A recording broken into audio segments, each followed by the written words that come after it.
You're listening to Always Player One, a solo board gaming podcast.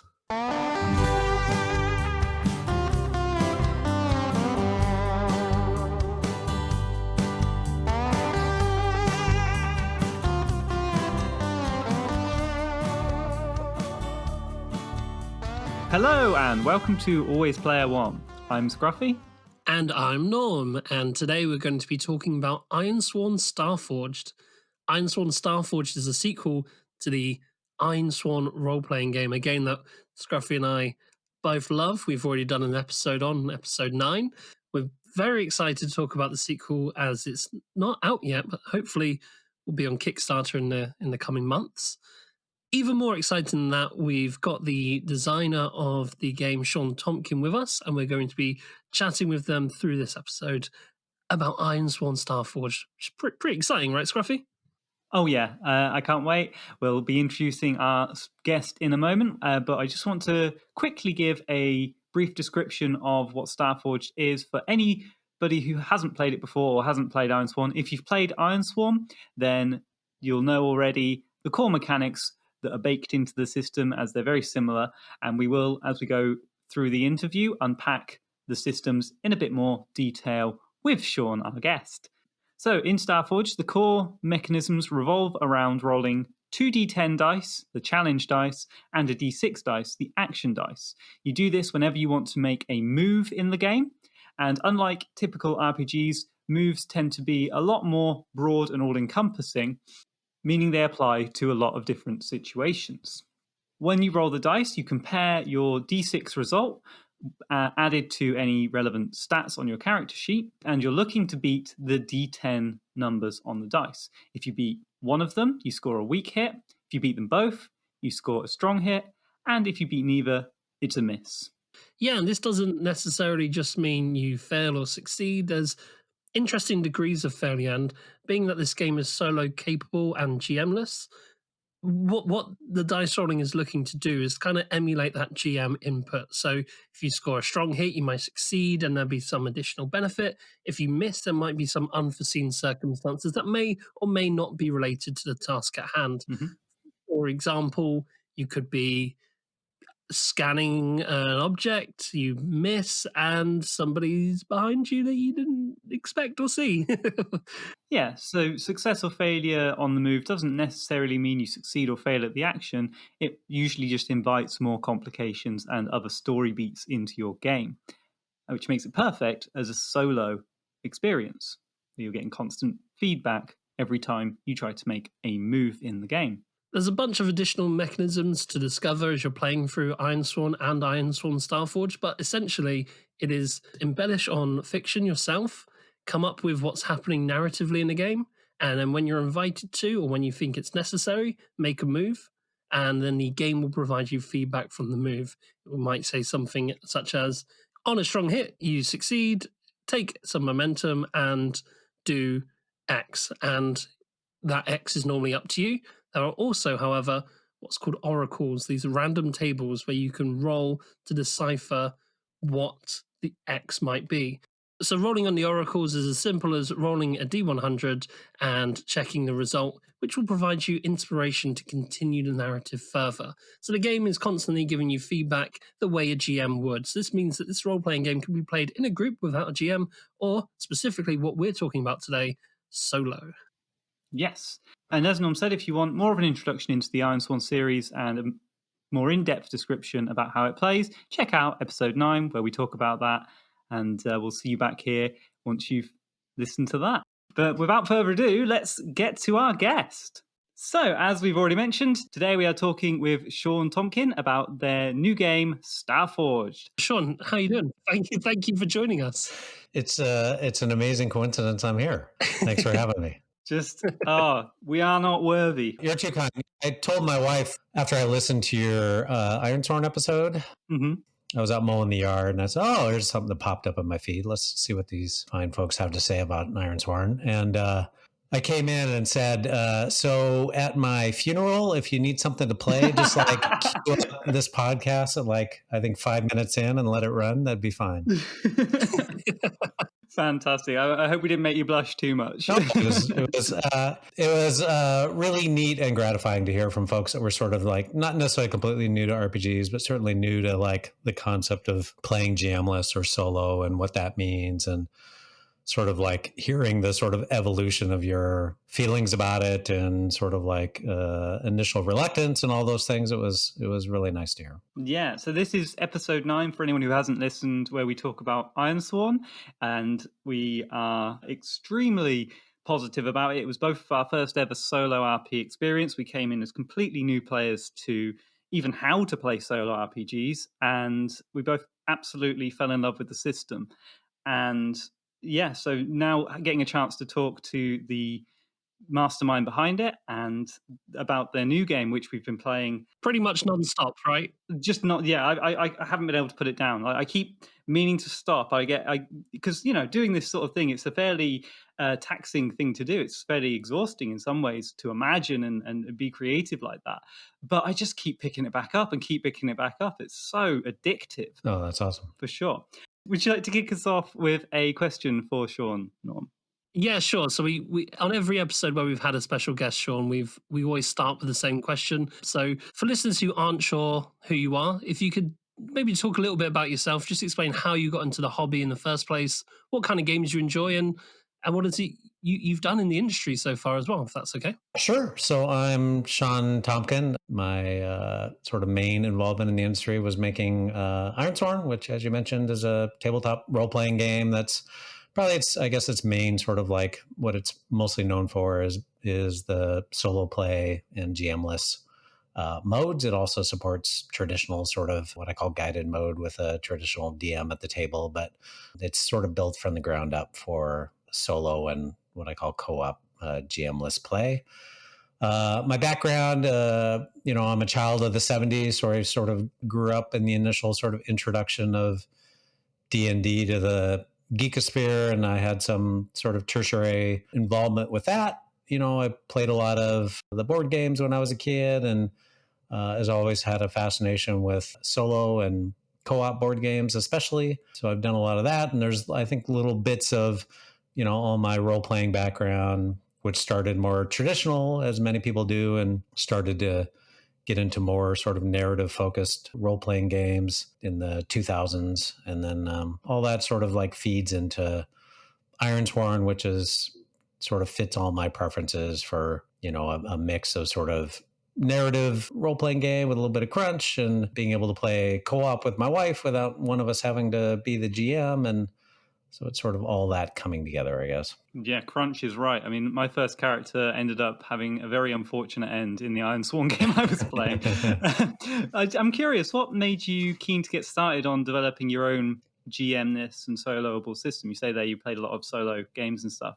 And had you actually played any GM-less games before, any GM-less RPs before? I've certainly fiddled around with them, most notably probably Mythic, which is by Tana Pigeon, which is, I think, probably the most well-known solo RPG engine, right? It's basically, there's a version of it that sort of has its own embedded system as well, but it's most known for being able to sort of plug into traditional role-playing games and be able to run them solo through a GM emulator, right? Like a sort of prompted engine that helps guide you through the story. So I played with that a lot. There's strong influences of that in my own game, especially around some of the more sort of abstract creative prompt stuff that happens there, and some of the basic sort of game loops of complications and things like that can upend your story and or send you down a new path. So, and then, just in game design in general, like I've always, even back in the 70s, like I was hacking things and playing around with design. There's one of my first like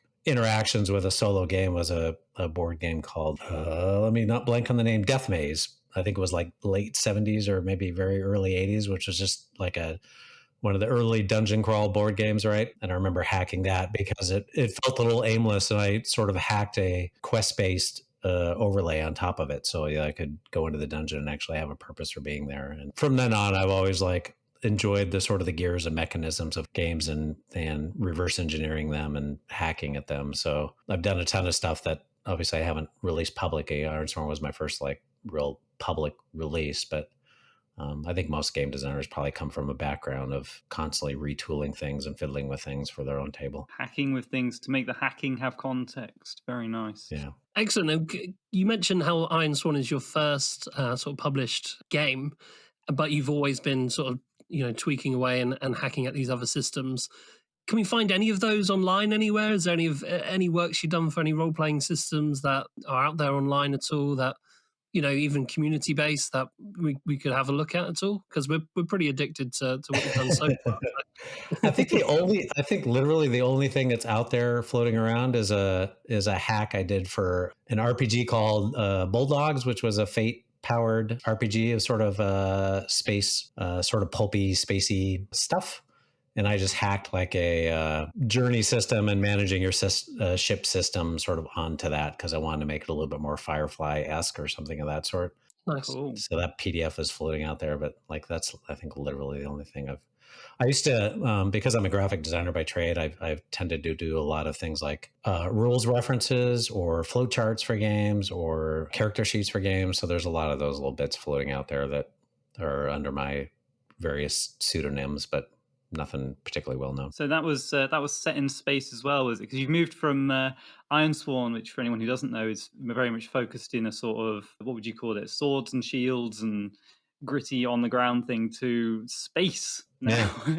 Yeah. What was the sort of impetus behind that choice? I mean, it's quite a leap, you could say. It's sort of like it's the two main, like, I guess, big like genres, right? Fantasy, sci-fi. I've never really found a sci-fi RPG that completely like worked for me, much like I never really like found the perfect fantasy RPG, right? Because I have my own sort of preferences around what a fantasy RPG looks like, and I have my own preferences for sci-fi RPG. I like exploration and sci-fi, but I don't like some of the level of detail you see in something like Traveler, right? I'm not really into the sort of the pseudo realism in terms of like generating planets and systems and stuff like that. I like it a little bit more loose and pulpy, but at the same time, not quite Buck Rogers with a little bit of grit to it.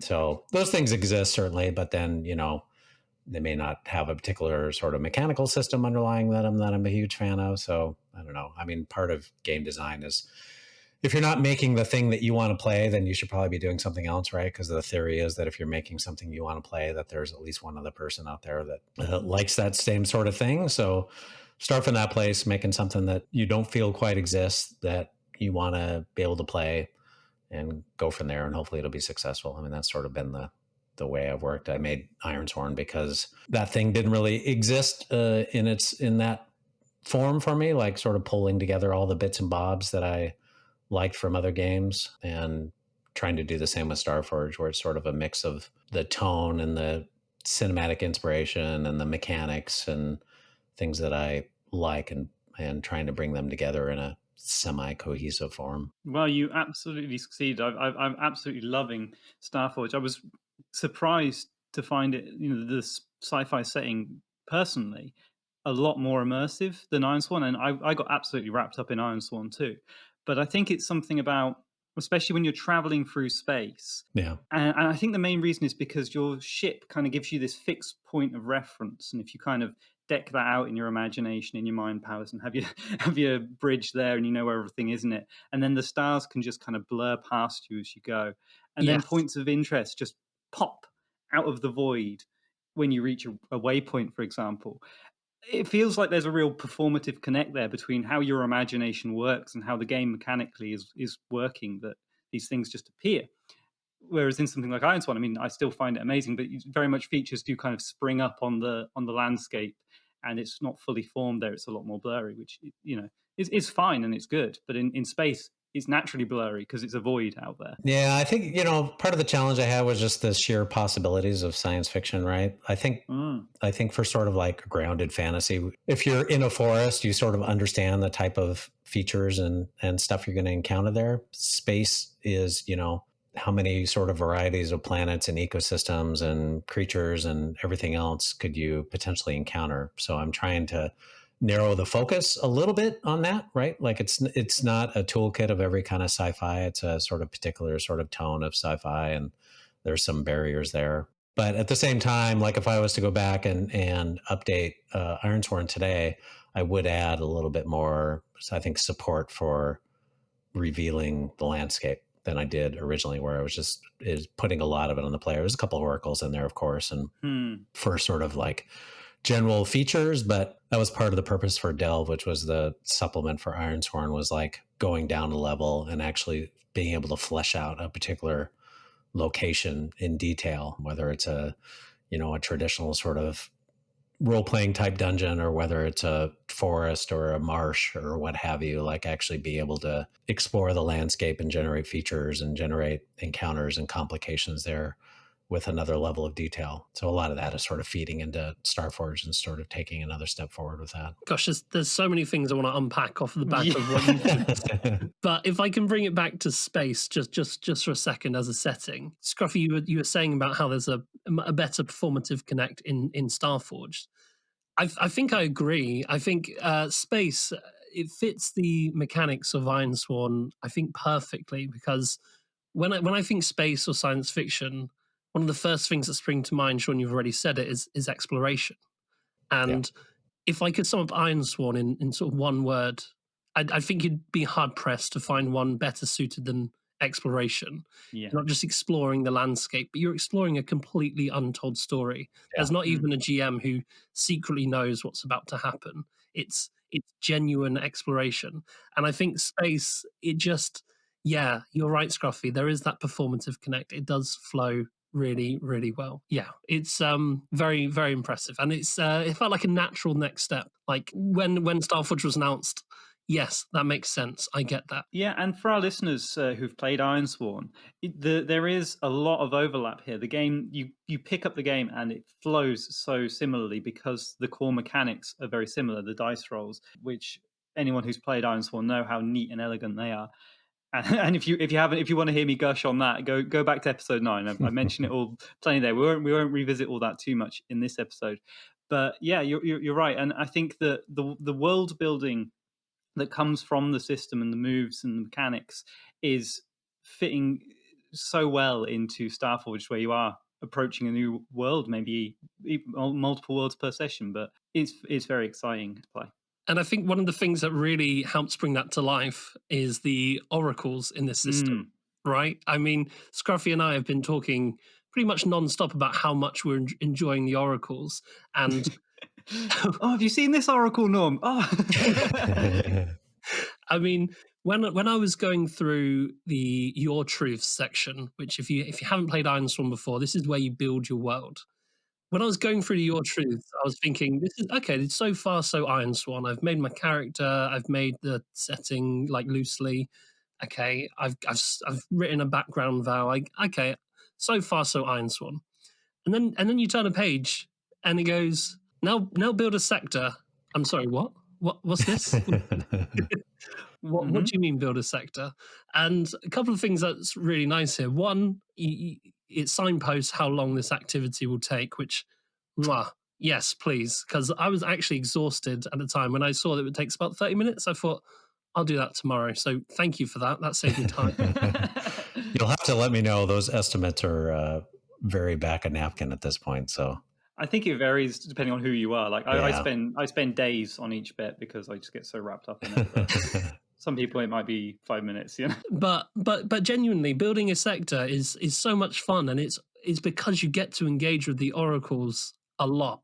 And yeah, that was really great. I don't know if Scruffy, do you want to break down sort of how the oracles work in terms of finding something in space and then going into further detail like the planet oracles, etc.? Is that something? Yeah, I'd like to. Yeah, I mean, I said I wouldn't rehash things, but I think the oracles for me are the real focus of this new system, because they're where things get a step beyond from Ironsworn for me anyway. So the way they work is you often have multiple levels to the oracles, and so you'll, for example, roll. Let's say you're out exploring a waypoint. For me, I'll typically then roll space sightseeing, which gives you, depending on whereabouts you are in the galaxy, a chance to get different things crop up. And so maybe you'll have a planet crop up. Brilliant. Now you can roll on the planet oracle to find out what type of planet it is. Is it a jungle world, an ocean world, a rocky world? Great. And now if you go in closer and decide to have a look at that planet and maybe scan it from your ship, you've got an entire thing for, let's say it was a desert world, you've got specific oracle for that desert world, with the chances of it having a atmosphere, a breathable atmosphere, no atmosphere, whatever, the sort of settlements that might be there, what you can see from space, what you can literally see, how much life there is. There's all this stuff, and that's just for the planets. Then you can do the same thing when you encounter a creature on that planet or in space. And there's too much to go over in one episode, because I can't get my head around how diverse the Oracle is in this and how much it helps you create unique, distinct, and interesting worlds and creatures constantly throughout. And yeah, it's like having it's better than having a GM for me. Sorry, was that what you were asking me to do, Norm? Because yeah, no, that was absolutely perfect. And Shawn, I think it goes back to what you were saying about doing the heavy lifting for you. You mentioned how in Ironsworn there were less oracles, and you brought out the supplement Delve, which I also own and enjoy playing with as well. But I feel like, yeah, and there's been an extra layer of detail here, and I think that's needed because, like you said, space is so vast. I think it really helps. Was that the intention? Yeah, I mean, it's been a little bit of a challenge thinking through all that, and it's probably been, I guess, the bulk of the work on the system. Although there's a fair bit of sort of like tweaking and expansion of the mechanics to support the setting and the new character archetypes and things like that. Just sort of the peeling the onion of exploration was really challenging to sort of think through, and how much detail. I think some people, one of my concerns is that some people are going to say, boy, there's a lot of oracle rolling here, right? Because you can, like you said, you can be traveling through space and roll a waypoint, and it's a planet. What kind of planet? And you go to the planets and you start to roll up there. And then if you decide to go actually into the atmosphere of the planet and check it out, there's, features that you can discover. You can go on expeditions within expeditions. Like you find an old precursor ruin on a planet. Oh, I'm going to go delve that place. So now you've got another, you're peeling the onion back further. So it's like this sort of zoom. And I think some people may find that like the sort of the dice rolling a little bit laborious, but I think most people, there's a sense of, hopefully there's a sense of discovery there, right? And every sort of roll you make is sort of revealing a new aspect. And it does feel a little bit like you're just out there discovering stuff, revealing stuff. And the fact that it's not necessarily a GM sort of like pulling this out of their notes or whatever, that it's sort of like being generated on the fly, like universal creation is kind of interesting and fun. Yeah, it's genuinely being discovered. As your character is discovering it, so too is the you as the player and you as the GM for yourself. It's genuine discovery, and that's why I think, that's why I was saying earlier, the theme and the mechanics line up perfectly.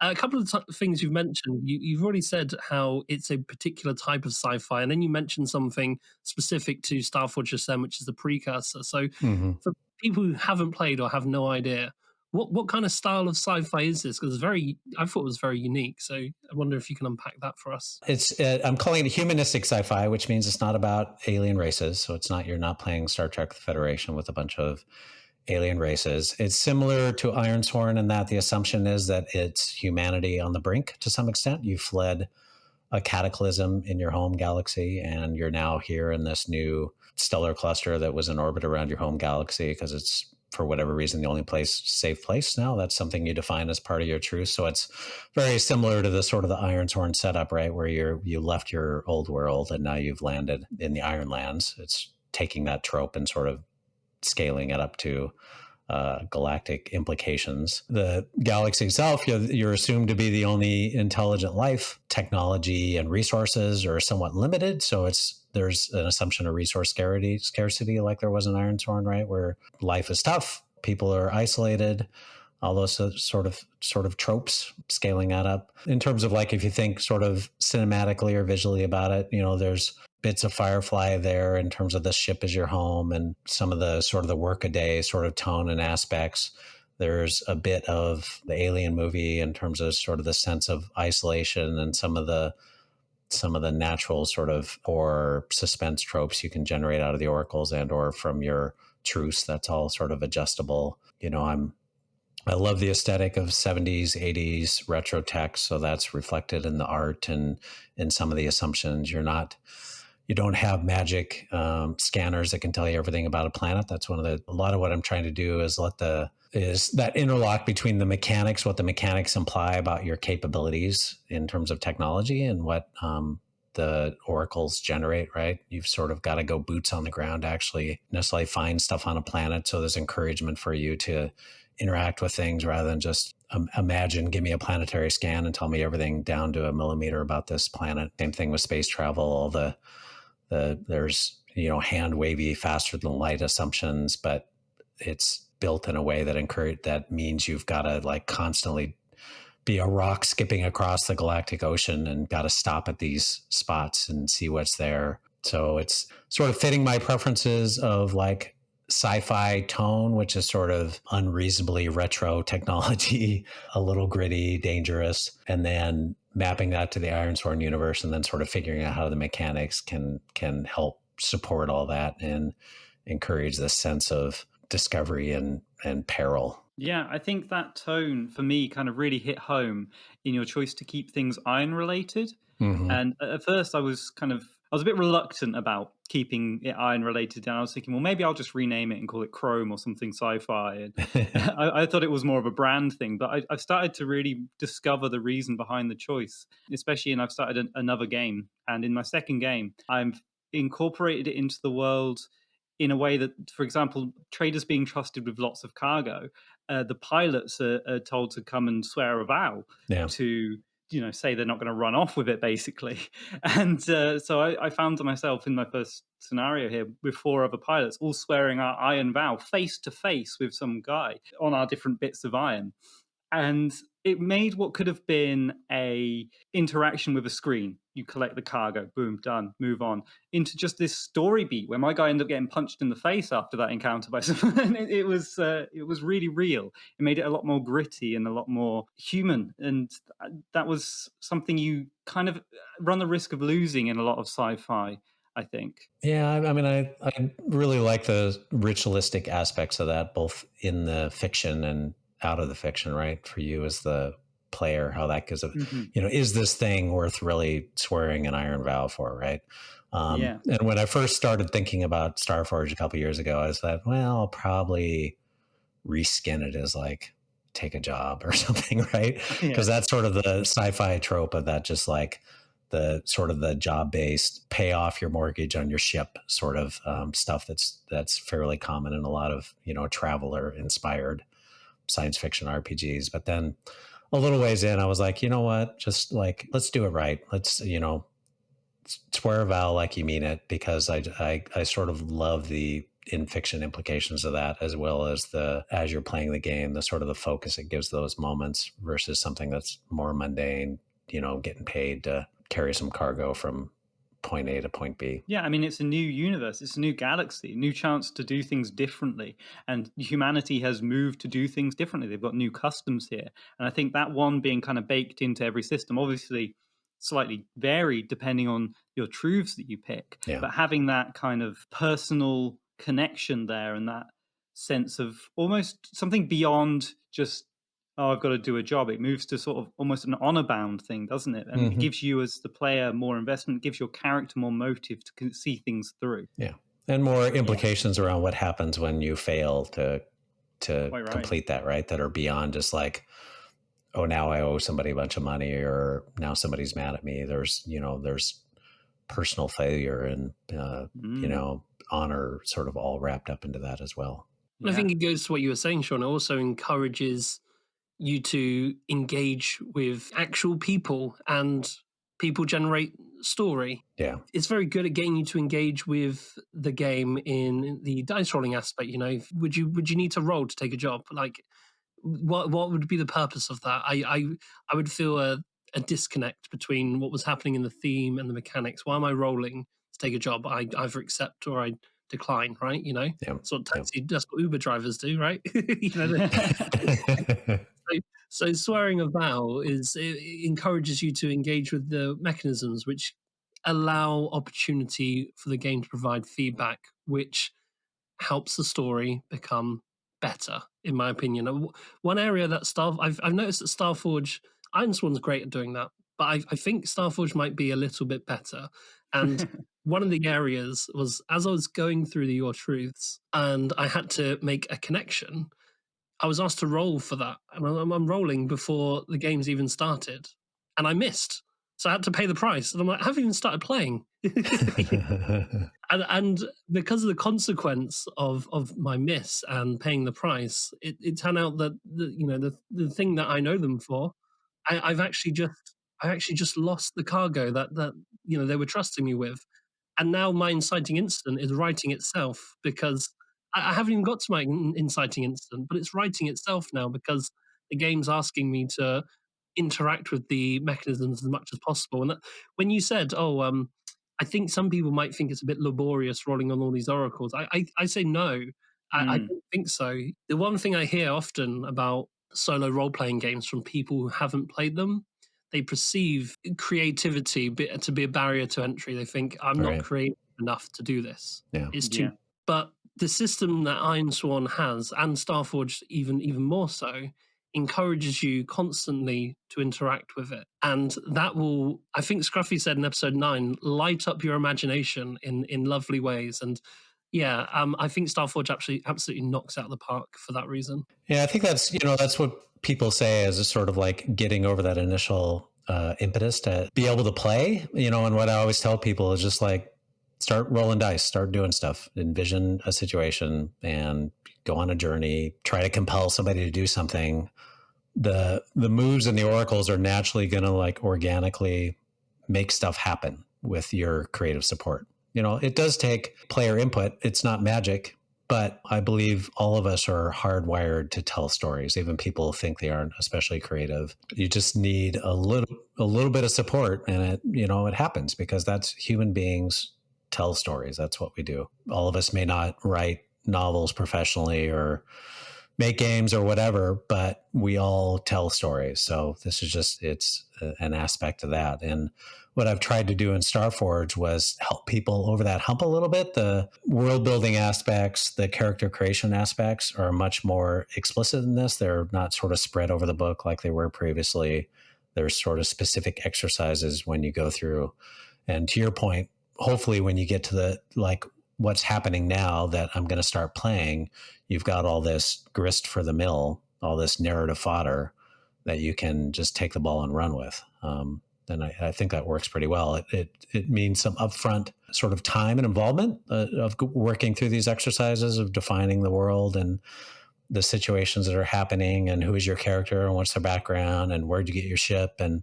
But it's all fun, it's all part of play. It's not a completely firewalled exercise that's separate from what you're doing when you're actually starting to explore that in detail. It's just taking a step back, zooming out a little bit, and setting things up so that you've got all of this platform for play, hopefully. And it seems to be working pretty well, at least based on feedback so far. Yeah, it does give you a full foundation from which to write your story.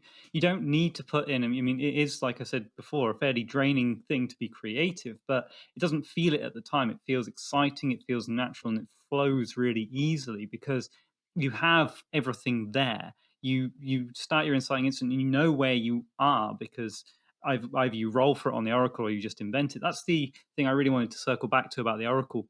It's not laborious for me at all because at no point does the game tell you must now roll on the Oracle. Yeah. It says envision the thing or roll on the Oracle. Yep. So at every level, you're encouraged to be creative and just come up with the most sensible sort of thing. And you can even, once you go to, for example, look at a planet, you can even I literally saw some asteroids and went, we're gonna avoid those and go somewhere else. You don't have to look at things in more detail. You can just go another way, carry on with the task you're doing. But the game is allowing you the option of stepping off the beaten path, going somewhere a little bit divergent and different. It's really good the way it does that. And that allows you to just have this constant, almost stream of consciousness with your creative writing, where at no point you get stuck. You're always just moving one thing at a time. It's usually a choice between two things next. Like, okay, what have I encountered? Roll. Oh, an asteroid. Brilliant. do I want to go through that asteroid belt or around it? Yeah. And then you type that out. And for me, in that situation, I saw the asteroid belt. I was with another person. I said, well, I want to go around it. And what do they want to do? And so I chose to roll on the oracle for them. Oh, they want to as well. Brilliant. And we both decided to go around it. And if that hadn't happened, maybe I'd had to have compelled them to take my course of action. And who knows how we could have ended up that situation. But you can see just from that little example there, little tiny micro interaction, that this just happens throughout the game, every step of the way. It's just next roll, and then it's not just roll by roll, because that roll invites you to write a bunch of fiction. Yeah. And then that fiction encourages you to make a roll. Yeah. But you don't have to. Yeah, and I tried to establish it's a hard mix, but finding that sort of balance between the mundane and the wondrous, right? Because a lot of space is empty. A lot of space in reality is a bunch of rocky, barren planets, right? So I'm certainly leaning well away from that in terms of like what reality would be for space explorers. I'm turning the dials of gonzo and weird and wondrous up, but not completely up. Not everything you're going to discover is something amazing and gonzo, right? But you're going to run across that stuff and you're going to want to take a closer look potentially. And mechanically, one of the distinctions between Starforged and Ironsworn is there's a little bit more systems around rewarding exploration, rewarding building bonds through experience, through their own subsystems. So there's narrative as well as mechanical incentives for you to go poke around some super interesting thing that you happen across in your travels. Yes. Yeah, absolutely. I mean, I just want to quickly throw out there that you're right. It's sometimes it's, a little bit less empty than it could be, but it's never totally super exciting unless you get like an even on your roll or something, and then you discover there's one move I'm thinking of in particular, the discover a waypoint, where if you roll an even, you will either have to confront chaos or make a big discovery or something. I can't remember the exact wording. And that's brilliant because most of the time you're just going to find a planet, just a random planet. Sometimes that planet will also be an alien. Sometimes the planet will be alive, sometimes it won't be. So yeah, but it's rare, and I have it's a very rare and exciting thing to happen, and just having that opportunity there baked into the system, it's wondrous for sure. Oh man, I could gush about it all day long, because there's just every single mechanic I had in some way enriches the experience for me. I want to just quickly, going back to what we were saying about the human side of things, and the story comes from character relationships in this game look very different to Ironsworn. I can't actually see myself going back to Ironsworn now without trying to incorporate the new connection mechanics and the way you forge a bond in this, to be honest. What was the thought process behind the connections and bond systems for you going in? I mean, part of it was evolution or feedback on Ironsworn, right? My sense was from people and a lot of the hacking I saw people doing was doing exactly that, building in more defined sort of relationship mechanics. So part of it is a reaction to that. Part of it is acknowledging sort of science fiction tropes of that you have mentors, you have people sending you out on missions, you have people paying you to complete jobs, you're a traveler and you have places that you will tend to return to in your travels, like you have sort of physical and narrative touch points that you'll go back to. So all those things and trying to reward that and build that and just have relationships that you can advance through the progress of your quests, and trying to interlock that all together, make that more explicit in the game. And that's gone through a fair bit of evolution just through the development of the game in terms of how it functions and what it looks like and things like that. But I think it's settled in a pretty good place, I think. Yeah, so for people who don't know, obviously I should probably lay out what's actually different. Is that in Ironsworn, you either kind of didn't know somebody or had a bond with somebody, right? It was a binary. Binary, yeah. Yeah. In Starforged, you have connections now, and they have their own unique progress tracks, which once you get to a certain point, you can try to then forge a bond with them. And some people are harder to make friends with than others, which you decide as the player. You decide how easy it's going to be to form a bond with this one. So the difficulty level you set for adding the progress to that person, obviously it's variable person to person. Makes a lot of sense. But just having that kind of progress bar fill up and then forming that bond all from your own play and your interactions with that person just gives you so much investment in that character as a player.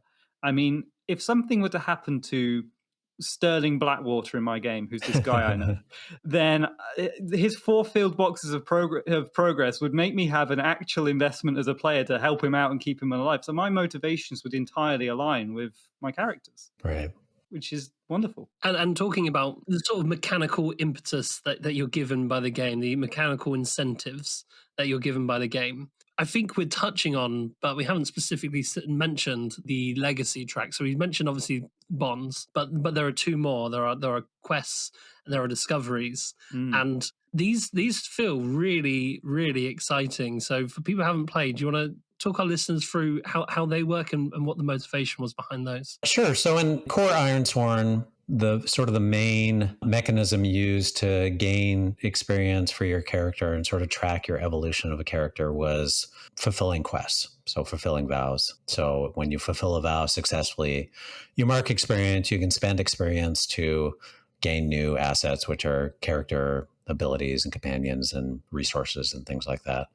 So it was the sort of the meta aspect of your character sort of evolving and gaining more renown that was reflected by that. It was also the carrots that I'm giving the players to do what the game is telling you to do, which is to swear and fulfill vows, and then giving you some reward for that. What Starforged does is continues to focus on quests as the main framing for what your character is doing, what they're involved in, but also offering an encouragement of rewards for, number one, forming connections and building bonds with those connections. So people you interact with over time, evolving that relationship, and then allowing you to mark progress on that legacy track for bonds.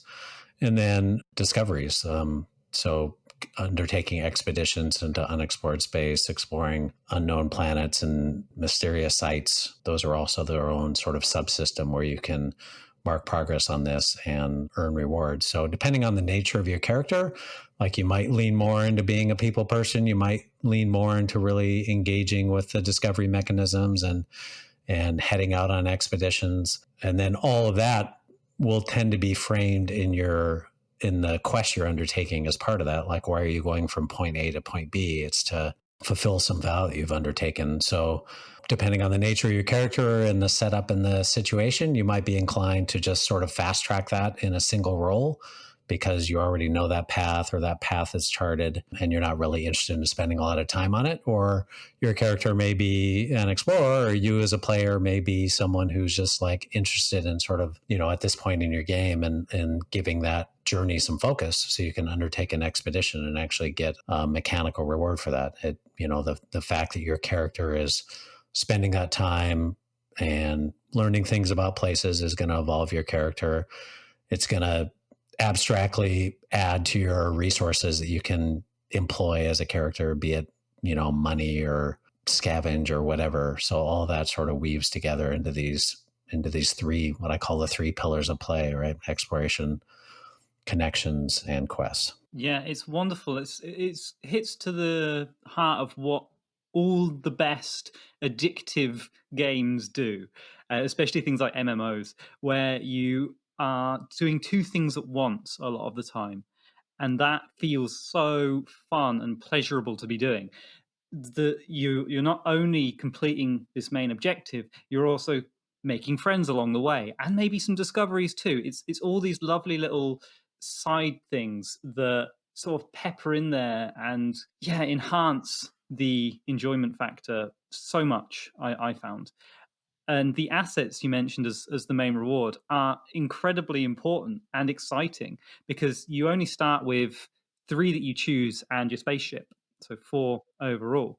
And each of them, same as in Ironsworn, has a couple of unlocks that you can spend your experience points on, or you can get a whole new asset card and bring that into the game. And oh my God, is that ever exciting, the idea of doing that. I haven't managed to reach that point yet because I take my sweet time with my adventures. But they are amazing. Is there anything you tried to retain from the Ironsworn assets, which in themselves are wonderful? I see there are a few that cross over. And is there anything that you kind of added in that's a bit new for Starforged, Shawn? There's the starship, obviously, which is your ship is an asset unto itself, right? And then you can get assets which which complement your starship. So you can get modules, which are things like a research bay or a stealth upgrade that help sort of further define the characteristics and capabilities of your ship. You can get support vehicles, which if you're interested in putting ships within your ship, you can get other vehicles that you can launch from your ship. And those just make you more capable for like short range expeditions.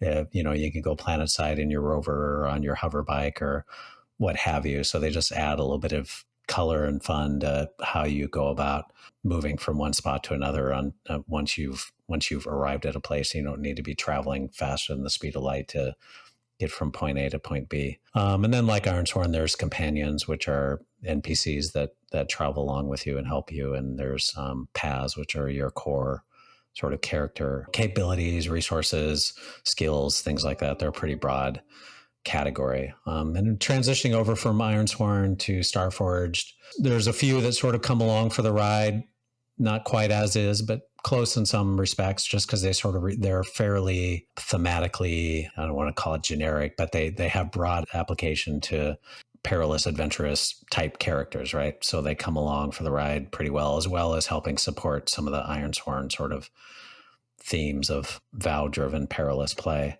And then there's, obviously I'm trying to support some of the archetypes that you'd see in science fiction. So there's a little bit more focus on exploration, or there's specific things like if you want to play a bounty hunter that, reward you for doing bounty hunting type activities, obviously somewhat inspired by maybe a recent bounty hunting focused show.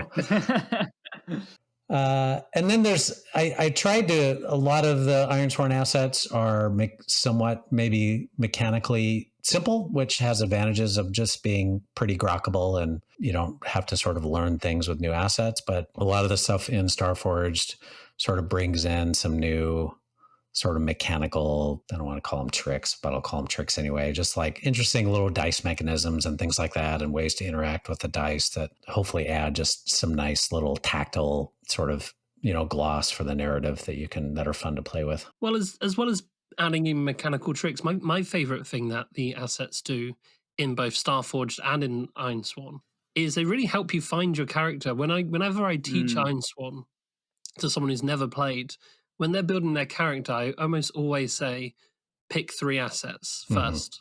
Before I teach you anything about the game, just pick 3 assets.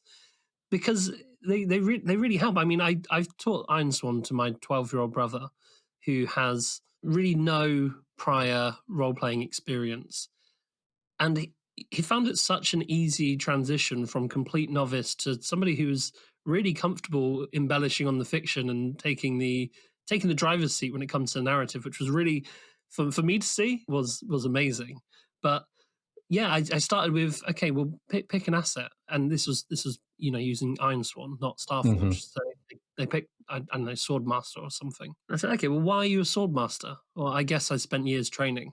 Okay, well, who trained you? Well, my dad trained me. He was a soldier. Okay, well, why was he training you? Are you a soldier? Well, I mean, and that sort of character ended up building itself, and that was just from picking one asset. And I really like that. And I think the assets that do that the most are the path assets. I noticed in Starforged that you have to choose 2 path assets, and from memory, that's not the case in Ironsworn. Am I right in that? Yeah, and that's exactly the reason, is those are sort of the anchors for your character concept, right? And they start getting you asking questions about your character and defining their own goals. So they're meant to just be thematic little starting anchors that you can, as you say, it's just a fairly simple concept in most cases that are fairly universal. Most of them are not so anchored to the setting or lore or anything like that, that it's requires deep reading to sort of understand what that means in the context of the setting. So they just give you something to springboard off to make your character deep and give them a background in a fairly intuitive, quick way. Yeah, and the other asset that you have to pick is for your ship. So it ties you to your ship. It makes your ship special and unique as well. Yeah. I think that's really worth mentioning. I mean, that's one of my favorite things about sci-fi, is sort of the ship as the home sort of thing. And that went through various sort of, in early development, the ship was a lot more complex initially. Like, it was a character unto itself. It had stats. It had a bunch of fiddly bits, but I sort of just boiled it back down to just being a relatively simple asset that you can upgrade with the components if you want to give it more focus. And that seems to work out pretty well, because I think what I've discovered is players sort of fill in the details of their ship, what it looks like, what its quirks are pretty readily. That doesn't all need to be mechanical. That can just come out of the narrative naturally by stuff that happens or the background you define for your ship as part of the world building. Yeah, or through gameplay, My character recently, I say recently, last night, actually encountered something that was pretty horrific. And from the back of that, there was a little bit of downtime, and they entered a room in the ship that I had no idea what was there. I haven't mapped out the ship, but because the character needed it to be there, I invented it in the fiction. There was this quiet room where he could get a cup of tea and put his feet up for a bit. And I think it's nice how, if it was more, the way you're describing in early development, if it was more like you have to build your ship and this is how it works, I think that kind of moves away from how I feel Ironsworn should be played, which is a lot of these things will come out of the gameplay. Yeah. And your ship at first is it's like your character, right? It's somewhat sketchy, somewhat ill-defined, and then you just discover these things through play. And that's you don't want to start play by writing a 100-page backstory on your character. Well, unless you're Scruffy. You can, but just, give them some baseline sort of characteristics and play to see what happens and play to discover these things and add depth to them. Yeah, I find I have my most fun when I actually just put my creativeness on hold for just 1 second and interact with the mechanics of the game and let it talk back to me. Yeah. I tend to get too focused in my own little world of writing, which is fine and it's fun for me. But then as soon as I ask the game, okay, I need some more feedback from where I should go next, that's exactly what I get. And while we're on the ship, I had a little peek at the overcoming destruction move, which is what happens when your ship gets destroyed. And the fact that leads to more quests, no matter, if you roll a miss, even you end up having to take on a quest for someone. But it also means that quest has to be against your nature because you rolled a miss. Yeah. And you would have to help out an enemy or forsake a vow or something like that.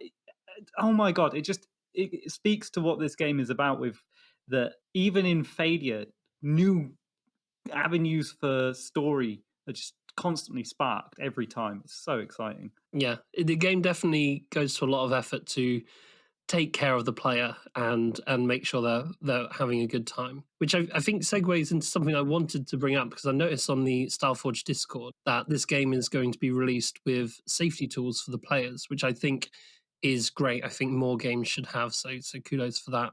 I was just wondering if you could, just changing the subject a little bit, but potentially share your thoughts on the necessity for safety tools in role-playing games and what we can expect with Starforged, if that's been fleshed out at all. Yeah, there's a couple. I have a couple of folks working on that, Kiana Shaw and Lauren Bryant Mock, who are somewhat known in the RPG community for collating the safety toolkit, which is a fantastic reference for some key safety tools. What safety means for RPGs at the table is just making sure that the topics and nature of play are comfortable for everyone at the table, that everyone has a way to raise their hand if the narrative has gone in a way that is uncomfortable for them based on their own experiences as a person. Anytime, you're in a game where topics can organically come up, especially in GM-less play, where oracles can introduce things that are interpreted in ways that are potentially harmful or unsafe for people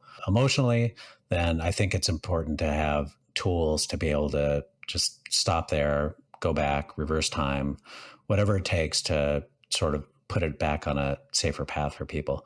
And even and people will sort of think, well, what is that if I'm playing solo? Like, why is that even a concern, right? I don't have to worry about the other players because I know myself. But an interesting thing with solo play is where play can lead. Play can lead to unsafe places, even for a solo player, and we're human. We're going to interpret things in ways that aren't always comfortable for us, right? So having the tools to say, you know what, I don't really like where this is heading. I'm just going to stop it there, go back, redo that particular scene, start from a better place, and move on. And having permission to do that, of course, you've got permission to do that as a solo player, but making it explicit, making it part of the rules is, I think, important. I'm gratified by sort of seeing that trend within the tabletop RPG community for big and small games, and I want to make sure that's included here, and I want it to be worked on by people who have some expertise in that area, because I've sort of come from a place of privilege. It's just not really something that I can apply the proper due diligence to. So that's why I've gone to experts in that arena to give me a hand. And I think it's specifically important for role-playing games compared to other mediums. Like we talk about board games a lot, for example. Yeah. I think it's especially important with role-playing games. I mean, the possibility of bleed is a real possibility. We spoke about it in episode 14 when we played the Wretched, which is a fantastic solo RPG. Yeah, it's really good. But both of us experienced bleed into the evening, and there weren't any tools to say if you feel uncomfortable, stop. Just you don't have to keep going, which isn't I'm not criticizing the Wretched at all, but I think it's very important for role-playing games because, like I said, that possibility for actually this is going to affect me, not just in the game, but outside the game as well.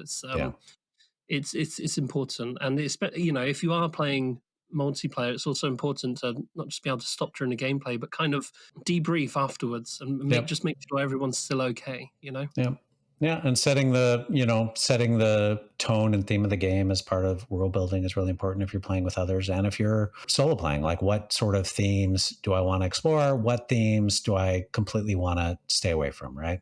Do I want to avoid aspects of colonialism? Do I want to avoid any gratuitous violence? Do I want to avoid particular emotional states? All those sort of things are important to sort of think through, consider, just for your own sort of emotional health, to ensure that the game is fun and rewarding and not triggering. And whilst we're on this subject, you mentioned how nice the role-playing community is at large.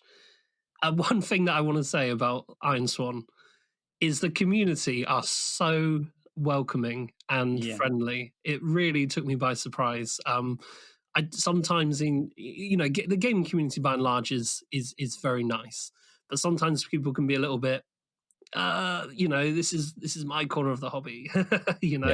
Gatekeepery. In the Ironsworn Discord, the Ironsworn subreddit, the Ironsworn Facebook group, everyone has been so welcoming. When we posted our episode 9 about Ironsworn, I was a little bit reluctant to do the episode, if I'm honest, and the reason being is because we hadn't done a role-playing game up until that point. Yeah. And we've also never played a solo role-playing game, so I didn't even know what that entailed. And I one of the things that held me back was, one, do our audience care about role-playing games? Because we've only spoken about board games up to this point. And two, because we never played a solo role-playing game, why is anyone else going to care what we think? But when we posted it, everybody was so welcoming and welcome to a great game. You're gonna love it. Thanks for the episode. I'll listen to it later. Just lovely people. How does that make you feel when your game has cultivated such a nice community and such a cool reaction like that? It's honestly the reason I'm still here. I worked on Ironsworn for a couple of years. I did sort of iterative sort of preview releases over in the Google Plus communities back in the bygone days of Google Plus, and had a nice friendly community over there. And it's a little bit gobsmacking to me, actually, just the nature of the community around the game. It's not a huge community, but the Discord is. The Discord's massive, Shawn. It's pretty big, but it's not, but the stream of conversation is a nice pace. It's not like I'm on a couple of big Discords and there's no way to engage with it because the conversation moves so fast, and the nature of what Discord is, or it's a chat-based client. It's not threaded conversation or anything like that. So it's impossible to ever actually have a conversation for me on those communities, just because I don't feel like I can sort of step in and offer any value. Anyway, that's off topic, but just one nice thing I think about the Discord, the Ironsworn Discord, is it's got a lovely pace of conversation where, if you're gone for a couple of days, you can sort of jump back in and catch up. But it's completely lovely, and they are all generous and friendly and welcoming. And I sort of moderate these communities, but the fact that I don't have to spend time moderating, the fact that I think I've booted one person in 2 years off the Discord, and that's not because I allow harmful and hurtful conversations. I don't, but it's just the nature of these folks is beyond understanding based on my interaction in other communities. So I'm really happy and lucky in that regard. Yeah, we had a similar epiphany with our Discord, that we were expecting a bunch of internet trolls to pounce on us, but we haven't had any problems at all. I mean, I just want to say from my experience with your Ironsworn channel, I didn't feel at all overlooked.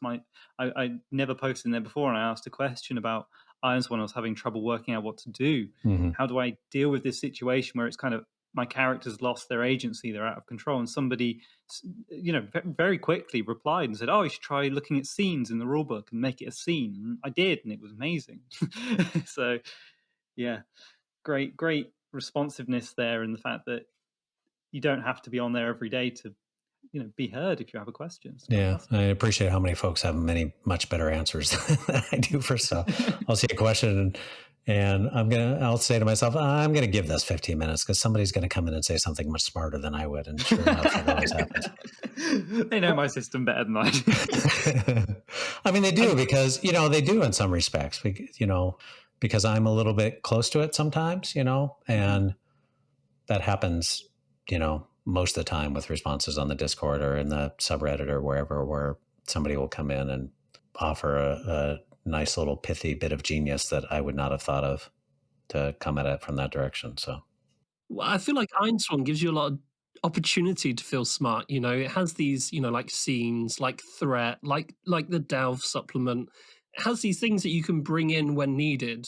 That you can kind of make things fair for your character. You can add in consequences and real threat, and time yourself with scenes, and you can. I said it before. It feels like you're, operating a machine where you go, okay, now I'm going to drop in this, and now I'm going to drop in this, and this is how I'm going to make this particular scenario fair and an actual test for my character. And that's one of my favorite things about the game. When something stalls slightly and you go, I'm not sure what to do here. I know, I'm going to make it a delve, and then the action just carries right on. I think it's wonderful like that. Yeah, there's a lot of dials and buttons to push, and that's one reason that I appreciate perspective of others, because sometimes my recommendation of a dial to turn is going to be different than somebody else's, and that's sort of the nature of the game and the systems. Is there's a lot of ways to do things, and in some ways that can be a little bit overwhelming, but that also allows you to sort of tune your preferences and to make things more dynamic, right? Because you have more ingredients for the stew, as it were, and you could decide one day to make it a little bland because that's the way you're feeling, and another day, like, liven it up, make it super spicy. It goes to what I was saying about exploration, because yes, there are a lot of dials to tweak and levers to pull, but you can interact with this game solely by rolling moves and on the Oracle and interacting with nothing else, and it's still perfectly playable. Yep. And I think that's really nice because it's easy to get into as a system. But then once you're into it, there's actual, there's depth, there's layers, and it's fun to discover those as you're playing, I think. I certainly didn't read the whole rulebook before I got started. I learned how the moves work, and I turned to, I think it's page 212, I think, where you start your campaign. Yeah. And it just went from there, without knowing what a scene was, without knowing all these additional things, without even looking at the Delve rulebook, which apparently I already owned because you generously included it in the everybody owns Delve, whether they know it or not. Yeah, that was a really pleasant surprise, when I found out that I actually have the Delve rulebook. I found out after I ordered the physical copy, but there you go. I just want to follow on from all that, and it goes to what I was saying in episode 9 about the sort of personalization and the way you interpret the system. Like, for example, the way when I roll the dice, you roll 2 d10s and a d6, and the d6 is your action dice, and d10s are the challenge dice, I think they're called. Correct me if I'm wrong there, Shawn. That's correct. And you compare, so you add your stat to the action dice, and then see how many of those D10s you beat. Whenever I roll those dice, I always have it in the back of my mind, and it often makes a very immediate thing of the D10s represent how difficult the task is in terms of the world around me, and the D6 is how well my character performs at the task. And that adds an extra little, almost mini oracle to the moment for me when I play. I hope that was intentional, because it's a really lovely little thing that happens. So yeah, it's pretty implicit. I loved hearing that in your previous podcast, though, because that was. Yeah, so if you rolled, for example, low on your action dice, but also the 2d10s were low, then you might have stumbled when you did it, but it was okay because it turns out that it was actually a pretty simple task to do. When you were trying to compel that person, maybe they already wanted to do the thing you were trying to compel them to do. Right. But if you rolled high and the challenge dice were also high, maybe you had an amazing spiel and a great convincing argument, but they definitely don't want to do it. And it makes you kind of, I said in the episode, I don't do that necessarily for every role, but for some roles, it really kind of peppers in that lovely little mini oracle. Yeah, and some it'll really jump out at you just because it'll be sort of an extreme case on the roll, right? Like a couple of super high challenge dice. Oh yeah. If you roll a couple of a 10 and a 9, you'll go, well, I was never going to be able to do this. Or even when you do a progress move, sometimes you have 9 boxes filled in and you think, yes, it's guaranteed. Oh no, 2 10s. 2 9s would be better. Yeah. Yeah, those are the best moments because that means something has just gone dramatically, unexpectedly topsy-turvy, right? So then your creative gears start turning as to what does that mean? How do I sort of make that work within the current situation? Yeah, like everyone in that moment thought it was going to work. It seemed like a sure thing, but something happened. And I think Trevor Devell from Me, Myself, and Die interprets those kind of roles particularly well. I don't know if you guys watch that, but yeah. I love that series. And there was one particular role where I think they filled their journey progress all the way to the top and then rolled 2 10s and then decided that actually this where I was going has now been burnt. It was burnt to the ground. And that led to a whole, you think, oh no, that's a disaster. But then that led to a whole other side piece of narrative where he had to swear a new iron vow to find out who did this. And yeah, it's the constant feedback from the game that just tells these wonderful stories. And yeah, I don't know if you can tell, but we absolutely love it. Yeah. So when's the Starforged podcast coming out, Shawn? That's I'll probably do. The podcasting game is hard, guys. I don't know if you realize. Yeah. So I've had a podcast that's more of a pod fade at this point, but it was basically me and my son Matt, who's with the Absolute Tabletop crew, did a co-op campaign. It was kind of designed just as sort of like a tutorial almost. So it sort of got to the point where we sort of explored most of the mechanics and rules, and it's been hard to find the time to get back to it. But we might do one. I think we might do one for Starforged, probably maybe synonymous with the Kickstarter or parallel to that, perhaps. Yeah, the Ironsworn's really good. Links are in the description. But yeah, just the time involved, like that's a weekend for me, is recording and editing. So it's just hard to. Well, that's fine. It's hard to fit it in with trying to make a game. No, I can imagine, especially with an upcoming Kickstarter, you must be extraordinarily busy. But I think we've reached a point where it's time to plug. So when can people roughly sort of expect to throw their money at this, Shawn? When do you have a development roadmap set out for Starforged yet? So rough dates are early April for the Kickstarter itself. As part of that Kickstarter, what I'll be doing is launching what I'm calling the preview edition, which you're mostly familiar with. It's going to be the playtest that you folks have been doing with some extra bits and bobs, some additional content beyond what you've seen there. Because I want to make sure day one when people back the Kickstarter that they are playing the game, right? That they get a full featured, 100 plus pages of content to be able to get the basic mechanics chapter, get the world building chapter, get all the oracles, including some oracles that you haven't seen yet, and jump in and play. So no more oracles.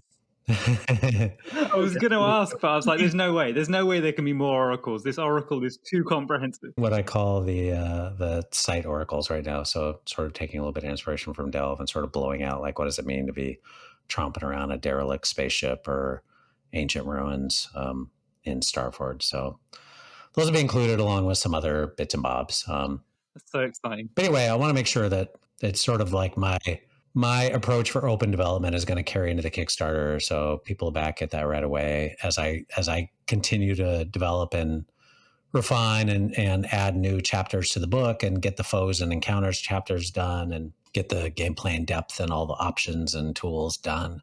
Like, I'll be releasing that, and then that'll all lead up to the full printed, offset printed book getting shipped to folks as a fulfillment. And that's probably late this year or early next is when the thing will be done and locked.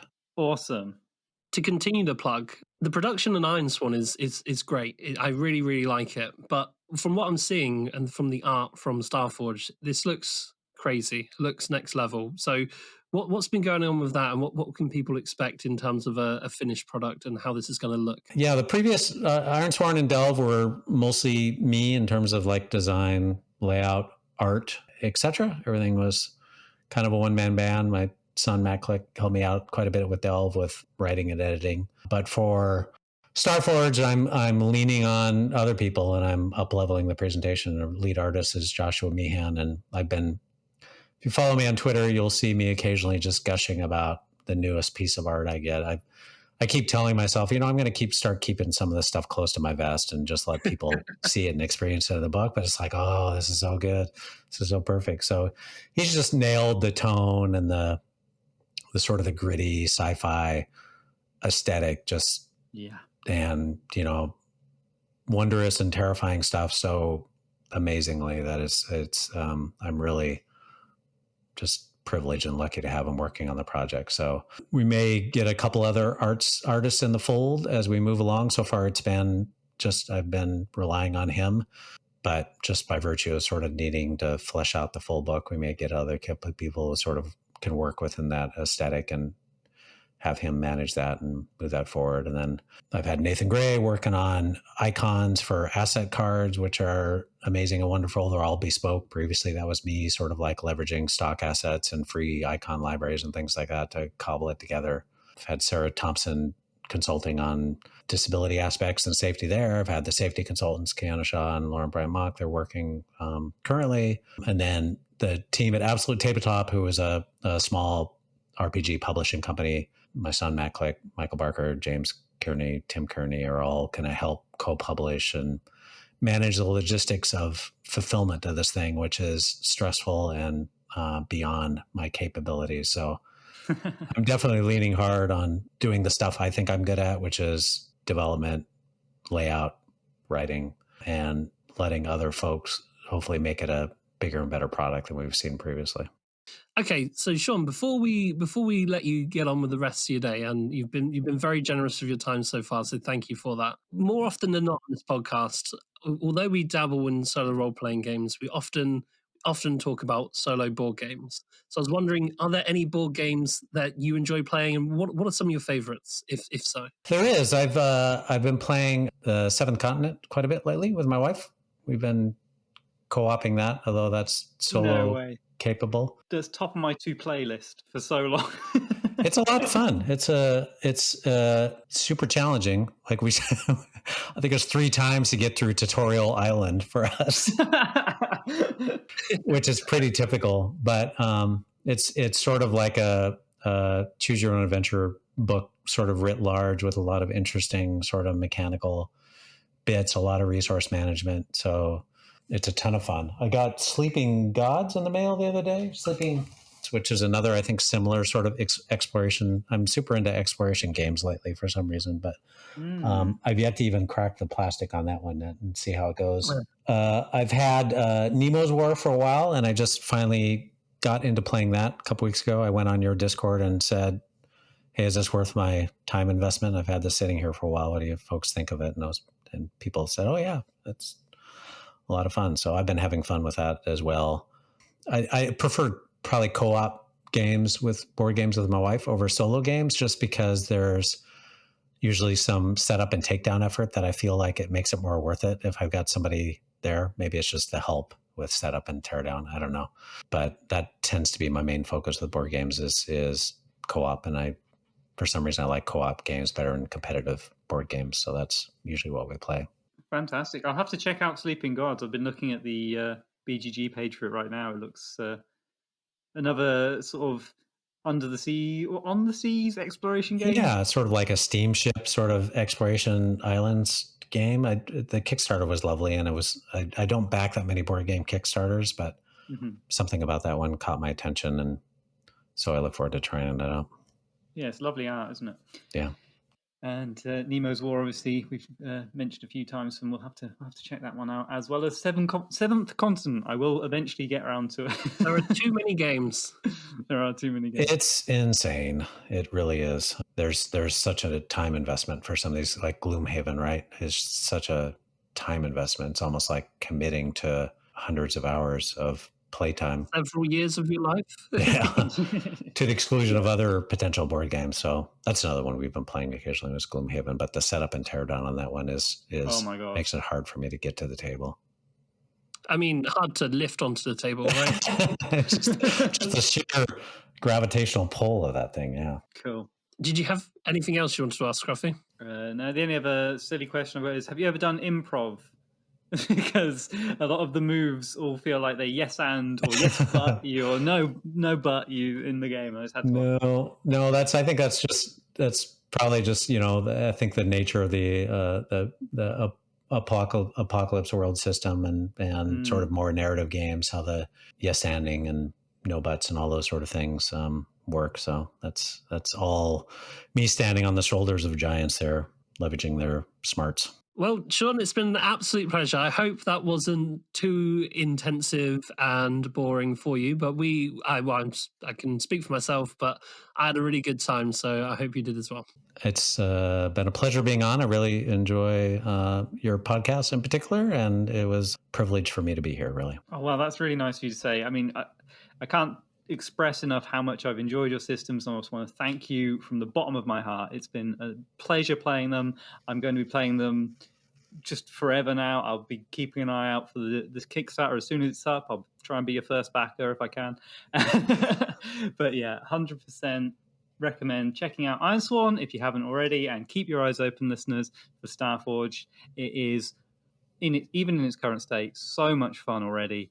And yeah, thank you again for joining us today, Shawn. Thank you so much.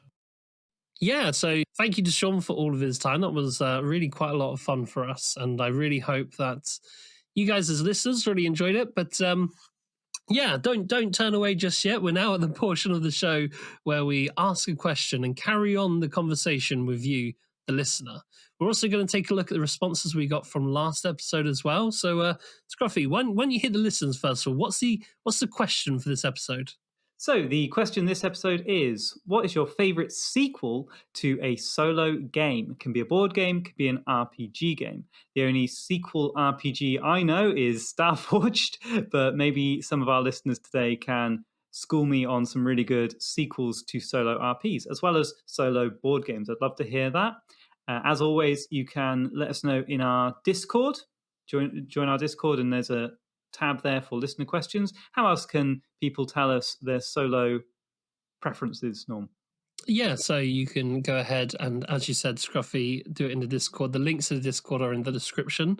So yeah, looking forward to seeing you there. If you don't want to do that, though, you can email us at alwaysplayer1podcast@gmail.com. You can also reach out on Facebook and on Instagram. Links to both are in the description, and we're at alwaysplayer1podcast on Instagram. Also on Reddit as always_player_1. Now, let's take a look at the responses we got from last episode. Do you remember the question? That was a few weeks ago now. Do you remember what the question was, Scruffy? Yeah, so the question we asked last episode was, what is a game or series of games you think could do with being condensed down, have a simplified mode? The first response we had was from Trailhead, and he said, listening to the excellent episode 21, thank you very much. Even before you asked the listener question, I was thinking I would love a simplified a simpler version of Mage Knight to try out and learn the mechanics.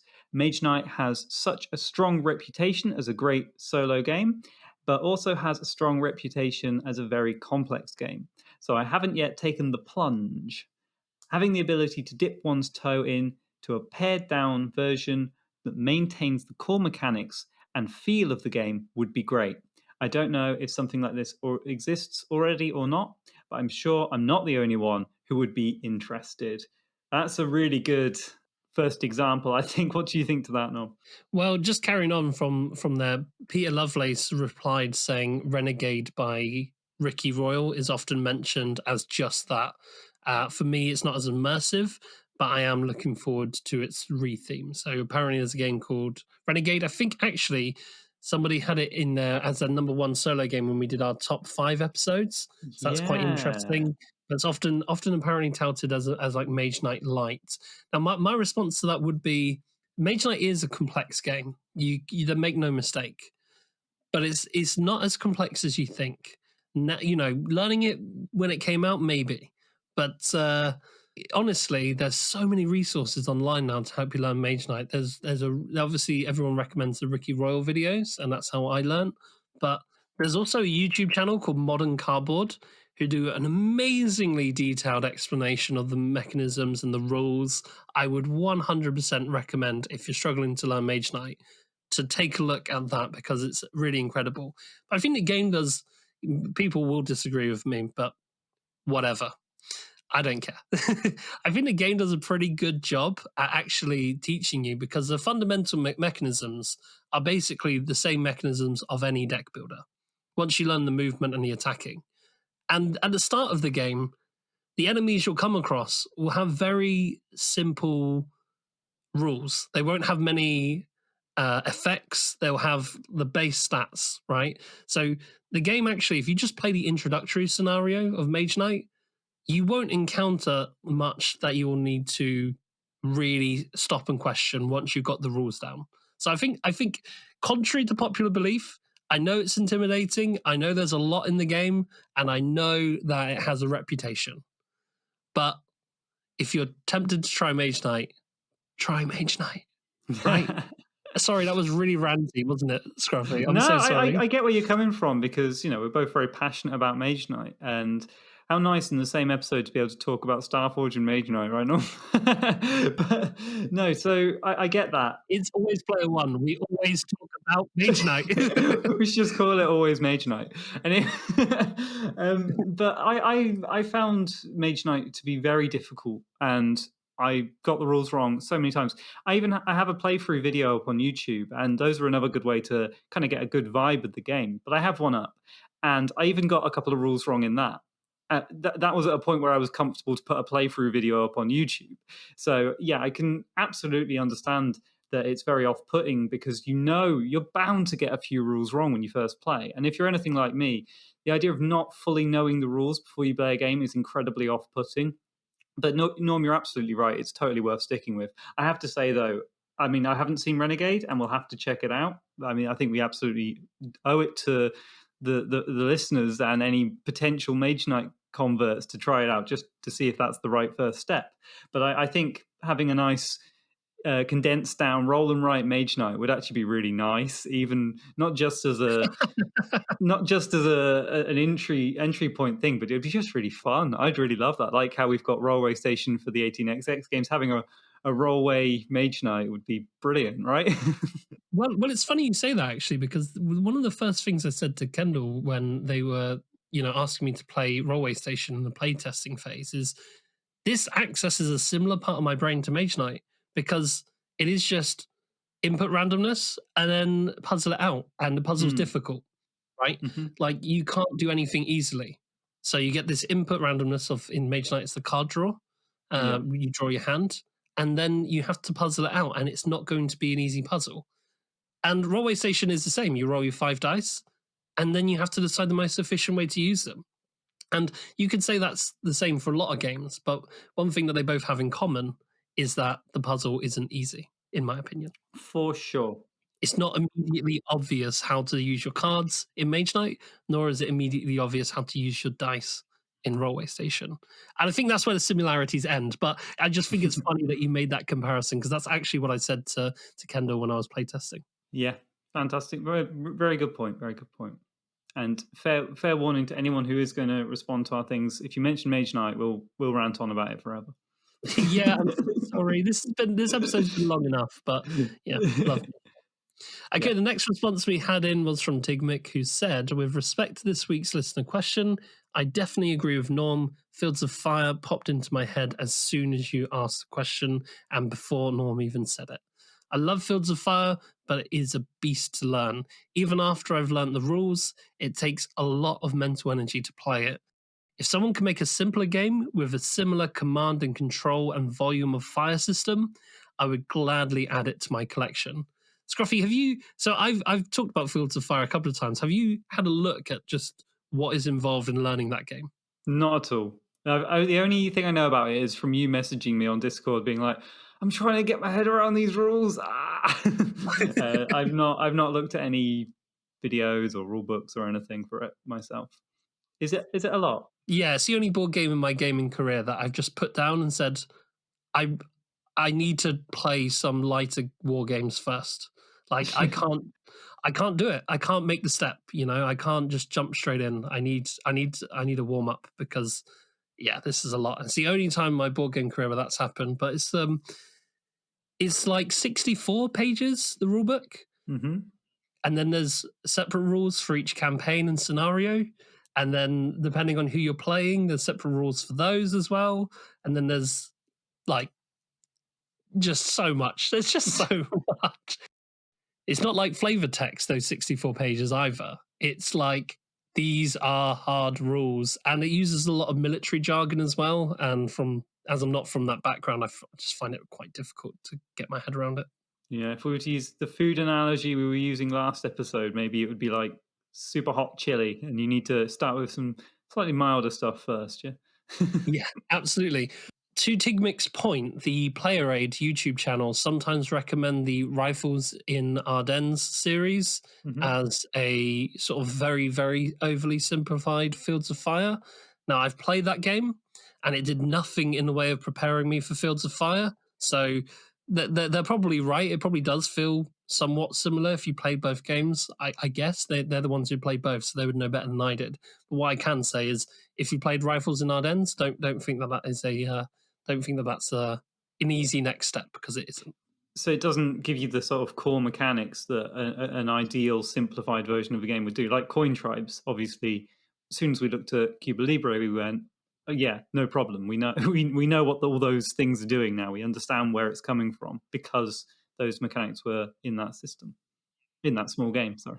No. So Rifles in Ardennes, you roll some dice, and then depending on what you rolled depends on how many actions you can use. And it doesn't feel similar at all. Fields of Fireworks on this like sort of command. You have so many command points that are generated by random cards. So I can see why somebody would think they're similar, because it's a random event which determines the amount of command you have.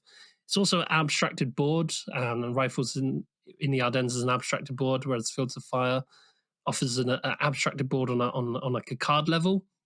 It's very difficult to explain without looking at them, but I can see the similarities, but it does not prepare you. Okay. We have another comment here from Octavo, who says, I think most 4X games could do with a condensed mode. I love 4X, but I don't often have hours to sit down and play them.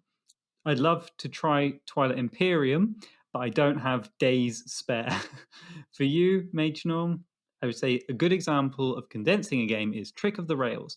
It does a good job of scratching that 18xx itch and really helped me grapple 18xx games. That's interesting. I've played Trick of the Rails. I've actually played Trick of the Rails with Octavo, so short memory there. That's awesome. But it's a trick-taking game. It's a trick-taking game based on shareholding in trains. But if that prepared you for 18xx, I have no idea how it did it, because the similarities end there. Yeah, I mean, Trick of the Rails has all the company names of an 18xx game. You've got the B&O and the Erie, but I also I've played it, and it's a very different beast, isn't it? it makes you think in a way that most games don't usually. And when you say trick-taking game, you usually think a fairly simple game, especially trick-taking train game. That's a tongue twister right there. You think Ticket to Ride. Trick-taking train game, you think Ticket to Ride. Wow. Try saying that fast. But obviously it's a completely different sort of thing. It's neither 18xx nor Ticket to Ride. It's much more complicated than Ticket to Ride. I would say quite a lot simpler than an 18xx game. You don't build any routes or anything. It's just kind of got an aspect of 18xx, and it's cool that for Octavo that was enough to give them the ammunition to, and maybe the confidence to take on something. I think maybe even just seeing the familiar faces of all the companies might have been enough. Who knows? Yeah, and just the idea of I think shareholding is quite a unique thing in board games as well. So at least it's quite unique in 18xx. The idea of you are not the company, you are not. When you play an 18xx train game, your player pieces aren't yourself. You are yourself, and all the pieces on the board are external things for you to manipulate. I think that's probably the hardest thing to get your head around. And if Trick of the Rails does that, then awesome. I agree, though, 4X games, it would be cool to have a really slimmed down, nice solo 4X game, because I'm a big fan as well. I see Banana also responded to the first part of that message of Twilight Imperium, sharing a link to a game called Pocket Imperium. For anyone interested, maybe give that a little look or check it out. The link's on our Discord there in listener questions. It looks like somebody who has the exact same dilemma Dan was talking about of wanting a condensed down 4X game and potentially Twilight Imperium inspiration in that. Yeah. That's pretty cool. I might look into that. I wonder if it's solo. I don't know. Indeed. Oh, imagine. Well, I think that's all we've got time for today. So just to repeat the question from this episode, it is, what is your favorite sequel to a solo gaming experience? Let us know in our Discord or one of our other links down below. Yeah, I'm looking forward to this one because, like you, Scruffy, I have also not seen a sequel to a solo role-playing game except for, the one in this very episode. So that'll be interesting. It was also interesting to know your favourite board gaming sequel. I would like to ask you yours, Scruffy, but that's something that we'll do next week. This is a pretty clear answer if anyone picked up on the vibes from this episode. Yeah. Brilliant. Yeah, thank you so much for listening. Apologies, it's been a bit of a long one, but hopefully if you stuck around to this point, it means you enjoyed it. We certainly did. But yeah, we'll catch you guys in 2 weeks for another episode. If you can't wait that long, remember to join us on Patreon. It's patreon.com/alwaysplayer1 podcast, and you'll be able to listen to the planning phase. This is a behind-the-scenes look at how we choose our games. This series is uploaded every other week, so if you join the Patreon, you'll get episodes every week rather than every 2 weeks. So I'll see you over there if that's your bag. Otherwise, catch you in 2 weeks, guys. Yep, thank you guys again, and thank you again, Shawn. We'll see you in 2 weeks. Thanks for listening. If you'd like to support the show, don't forget to check out our Patreon page. The links to that are in the description. We'll be back in 2 weeks with another episode of Always Player One. Until then, reach out on Facebook, Instagram, or by email to keep the conversation going.